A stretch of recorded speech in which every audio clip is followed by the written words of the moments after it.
Tu es tombé amoureux d'une personne mariée et maintenant tu te demandes quoi faire de ce que tu ressens. Tu reconnais ces situations?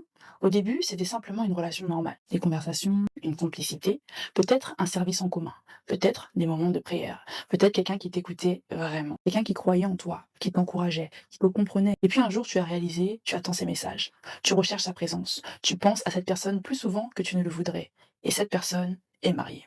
Parfois même, cette personne est ton pasteur, ton responsable, ton accompagnateur spirituel, quelqu'un que tu admires profondément.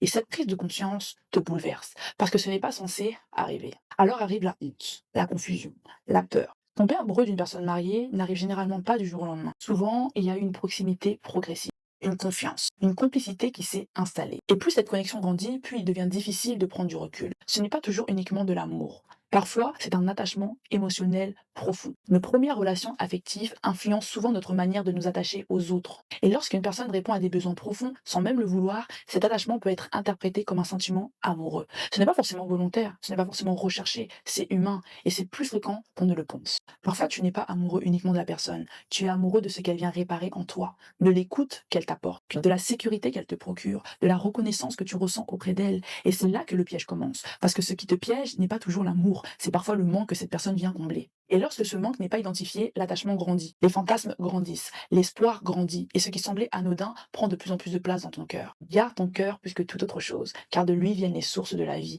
Proverbe 4, verset 23. Garder son cœur, ce n'est pas nier ce qu'on ressent, c'est être vigilant sur ce qu'on laisse grandir. Et lorsque Joseph s'est retrouvé dans une situation dangereuse avec la femme de Potiphar, il n'a pas négocié, il est parti. Genèse 39, verset 12. Parfois, la sagesse ne consiste pas à résister plus fort, elle consiste à prendre de la distance avant que l'attachement devienne plus fort que toi. Si tu traverses cette situation, commence par arrêter de te mentir. Reconnais ce qui se passe, sans minimiser, sans dramatiser. Le problème n'est pas toujours le sentiment qui apparaît. Le problème commence quand on décide de l'entretenir. Pose-toi une question honnête. Est-ce que je suis amoureux de cette personne ou est-ce que je suis attaché à ce qu'elle représente dans ma vie? Parle-en à une personne de confiance, à un professionnel, à quelqu'un qui n'est pas impliqué et qui crée de la distance si nécessaire. Porter ce type de sentiment en silence a des conséquences réelles. Tu peux développer une obsession mentale.